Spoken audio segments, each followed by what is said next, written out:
What's up, folks? How's it going?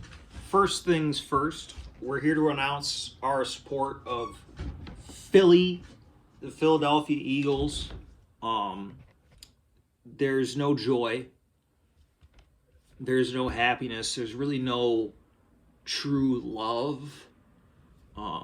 They're not going to let the Lions win. That would be too cool. They're not going to let, it would be nice to see, one of these small towns, these Midwestern, these Rust Belt towns, maybe Cincinnati, maybe, Buffalo. And the Lions loses, okay, maybe Buffalo.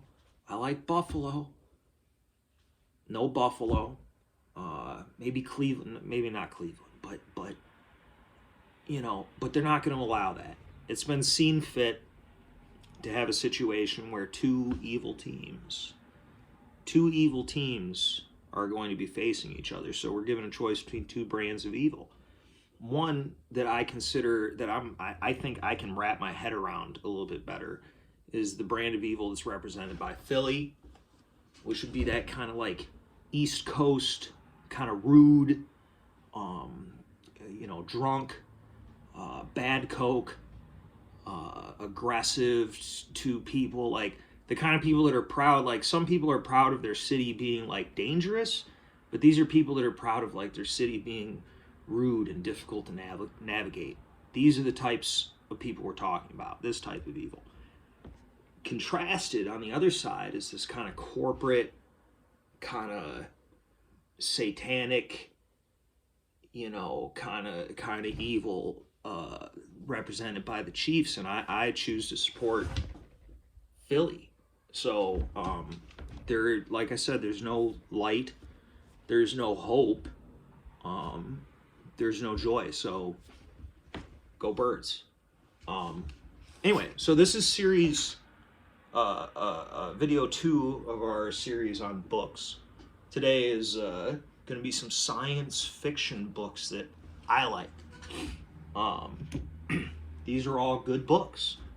If you disagree, then put it in the comment section because it increases the engagement. A lot of these books are by one author called Harry Turtledove.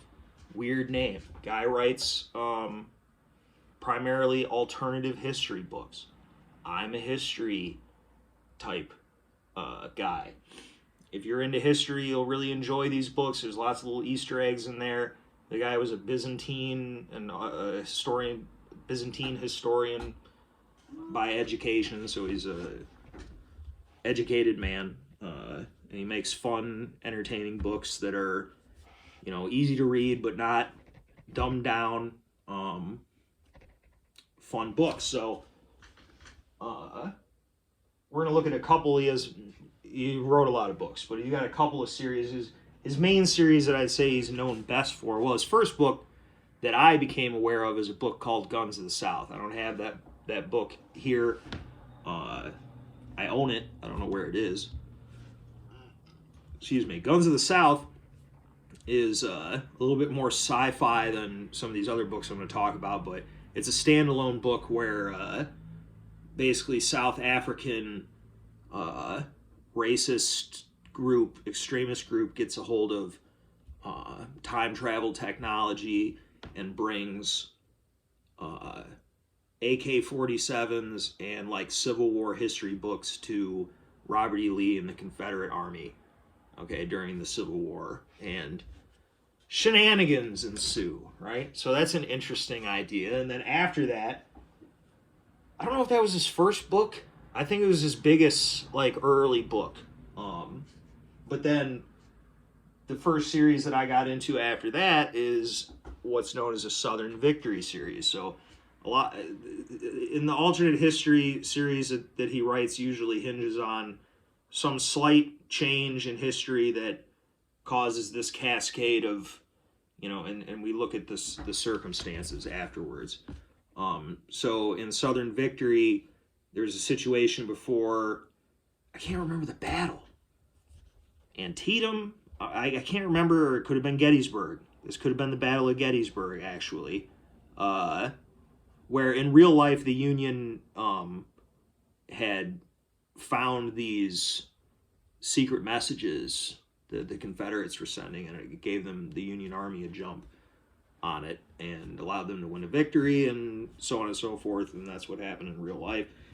In this altered version of events, that doesn't occur, so on and so forth. The South wins the Civil War, and then we follow this pretty much from the late 1800s all the way through to the conclusion of a alternate World War II that concludes in, I think, 1945, maybe even 44. So if you're a fan of World War II especially, and American history, like early 20th century American history, it's fascinating because he takes tons of historical characters and puts them in there. You get, like I said, these history Easter eggs. So the first book was, I don't have all the books. Some of these books I got from the library, so I only bought some of them because I was able to read them at the library. How Few Remain. This is like an alternate. This is after the South wins. This is a war. It's 1881. This is a novel of the Second War between the states. The way these books are written, each chapter is from a different person's perspective. So most of the time, it's all very interesting. In the rare case that something's going on that's not interesting, hey, in the next chapter, it's going to be a completely different fucking person. Some of these characters carry on a long time through the series. Some of them die. Lots of different things happen. So there's that. Then the first of the first series would have been an alternate World War I. So we see a Confederacy allied with Britain and France against the United States and Germany. And the Great War series follows that tale. Some of the principal characters that you're going to follow throughout this series are introduced in this series of books. I mean, it follows people from all levels. You're looking at soldiers, you're looking at statesmen, you're looking at, though they weren't slaves at this time, but the black folk in this alternate version of the South wasn't going so well for them, and you'll follow some of them of various station. And what's great about this is because the way it's written, what I really appreciate about it being what I would consider to be an amateur historian, I think that being a historian means not taking sides. And what's cool about this is that though it's quite obvious who is the bad guys by their actions, this isn't imposed upon you, partially because it's all seen through first person view of whatever character you're following in any individual chapter. So you're going to find yourself looking through the eyes of all sides of everything on this. This is great if you're a fan of there's a lot of action in this, so it's fun to read. But if you're a fan of like geography, I got really into the geography of the United States, certain areas of it from these books, because he uses areas, they fight battles in these areas, things like that. Then you had an in-between series. I only have one of those, American Empire. So in this series, you deal with World War I. This deals with the in-between, where you see a rise of is it heavy-handed? A little bit, but it's somewhat plausible. I mean, it's plausible, and his Hitler analog is a very different person than Adolf Hitler. But he has some similar attributes, and it's interesting seeing an imagined real American version of that kind of racial politics. So this kind of explores the rise of this person, Jake Featherstone. Quite a name, but hey, what are you going to do? I think there's 3 books in this series, and then it concludes with the best part of all of it, which is the settling accounts series, which is the World War II of this alternate world. Show you one of the maps. I love maps, so I'm a sucker for maps. You can see America divided. And I mean, they go all over the world because there's characters that are fighting. America fights Japan. There's a whole rebellion of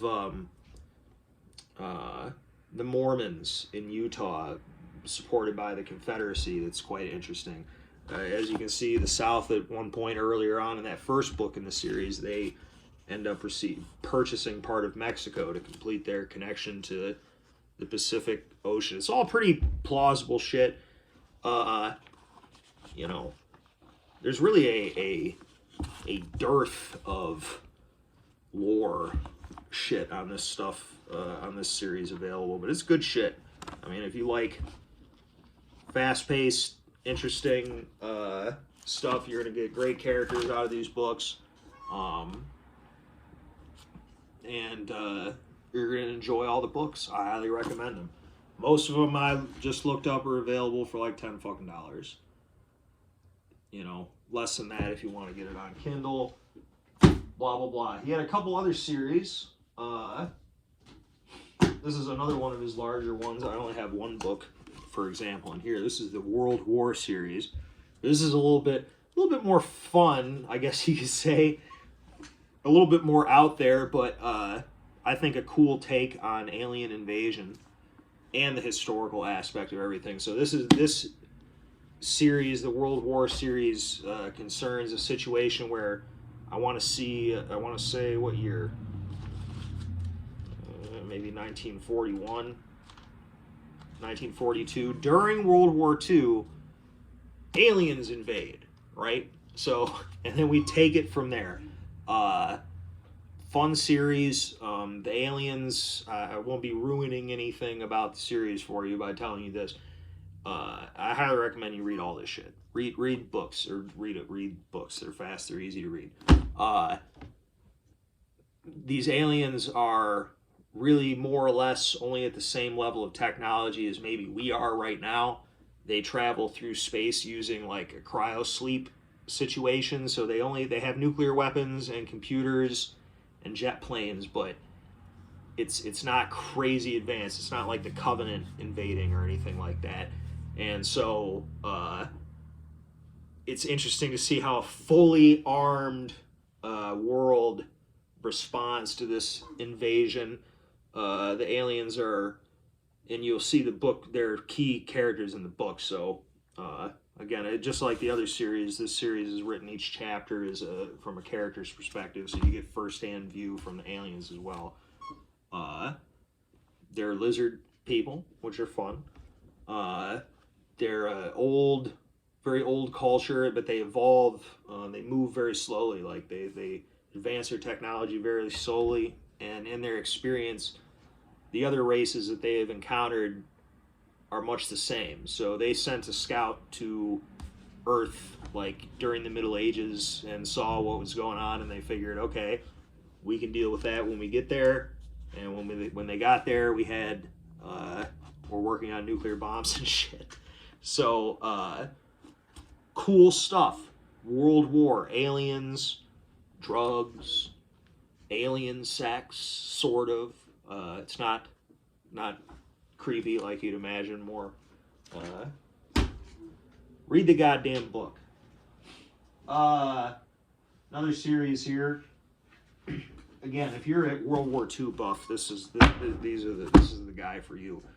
This is the war that came early. So this deals with when Hitler invaded Czechoslovakia. In real life, nothing happened. But in this book, it deals, everybody declares war then. So the war happens a couple years early. Okay, and there's, I believe this is the whole series. There's 3 books. Great exploration of that whole, it's one of the arguments, that everybody brings up about World War II. What if Neville Chamberlain hadn't backed down from Hitler? This kind of presents an interesting perspective on that. I can't tell you too much about it without kind of ruining the story, but it's great if you're a World War II buff, if you're a military equipment buff. You got fighter pilots, you got tank guys, you got all kind of stuff. There's fun things in there for everybody. This is fun shit. Read those. Uh, this was a book, I believe this is a standalone. This is The Man with the Iron Heart. This is, I want to say Reinhard Heydrich.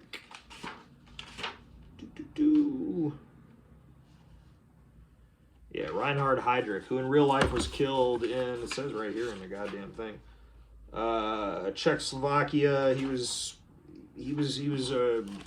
like Reichskommissar of Czechoslovakia or whatever, SS guy. In real life, he was killed. In this book, he is not killed, and so World War II more or less concludes in the same fashion, but he is able to construct, create an effective Nazi resistance to the Allied occupation, which was something that was greatly feared in real life, but never really materialized.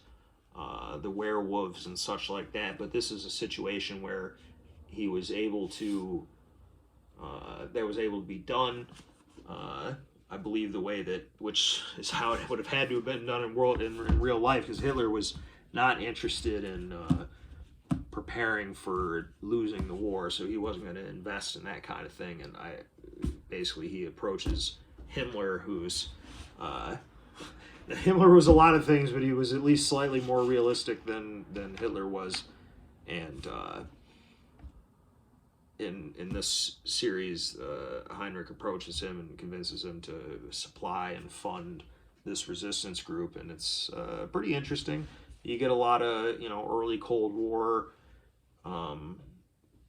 shit in there. Good stuff, fun stuff. These are all fun books. That's all that I got for the Harry Turtledove books. He has a variety of other books as well. Just before I get off of the alternate history stuff, you have this is called Red Inferno by Robert Conroy. I've only read, this is the only book of his that I've read, but this is cool because this deals with, this is at the end of World War II. The Soviet Union, Stalin just decides to keep going, right? And fuck the Allies and invade the rest of Europe. Fun book. These are all, I don't know, I'm a fast reader. You can read these shits fast as fuck. Red Inferno. Fun, action-y books. Look at a couple other sci-fi things here. Now, I can't get too much into Star Wars because it obsessed me greatly, okay? But I was a prolific reader of Star Wars books, okay? All the old one. None of this, I don't give a fuck about. Fuck Disney. I don't read any of that shit. I'm not getting any of this new shit. But the old Star Wars novels, this is, just represents, like, one of the best, and this is, the Timothy Zahn novels, dealing with Thrawn. This is what they used. This is what they took and manipulated and turned into. They took this, they combined this and like Dark Empire and a bunch of other shit into it. It would be like if you described this to a fucking drunk 20-year-old girl, and like that's what the new Star Wars movies ended up being. So they stole a lot of shit from this. But anyway, no, the old Star Wars books are good. The ones from the 90s, early 2000s. I also liked the New Jedi Order series, which was definitely the edgiest of all the Star Wars books. Star Wars books went through series of, whether you could take, like, these are good books. These can be taken pretty seriously. Some of the shit gets kind of goofy. They got some, like, some other books, like the Courtship of Princess Leia and shit like that gets kind of corny, but it is what it is. But the Timothy Zahn books, and then the New Jedi Order series, which is what they should have made a movie about, would have been cool as fuck. But brutal alien race from outside the galaxy comes in, murders billions and billions and billions of people. Chewbacca. They kill a lot of beings. But that's a fun series with the Jedi, with Luke Skywalker being badass instead of the fucking weird person that they turn him into in the new movies. Fuck Star Wars now. Star Wars is dead. That's why I embraced Warhammer. I haven't really read any of the Warhammer books, though, yet. I should. I don't know if any of them are good. If any of you are Warhammer people, you should tell me which ones are actually good. A couple other things here. These, surprisingly fun Halo books. I haven't read these in a long time. I got these when I was like a teenager, I want to say. This fucking book came out 2007. That sounds about right. I would have been in high school, but these are fun. If you like Halo, fucking the Halo books are pretty good. Easy to read books. Now, none of these books that I've showed you are like heavy science. This is not Dune. This is fun shit, but it's not lowbrow, but it's fun. I say that Halo is probably the simplest of them, but you know, there's good stuff to be had. So yeah, I don't know. That's just a quick overview of some fun books. Go read Harry Turtledove books. There's no like audiobooks of these. I might read one and make an audiobook of it and see if I can get any fucking clicks with that. So with that being said, go birds. We'll make another video maybe or not or something. I'll make a video on some other shit or something or whatever. Go fuck yourself. I'll talk to you folks later.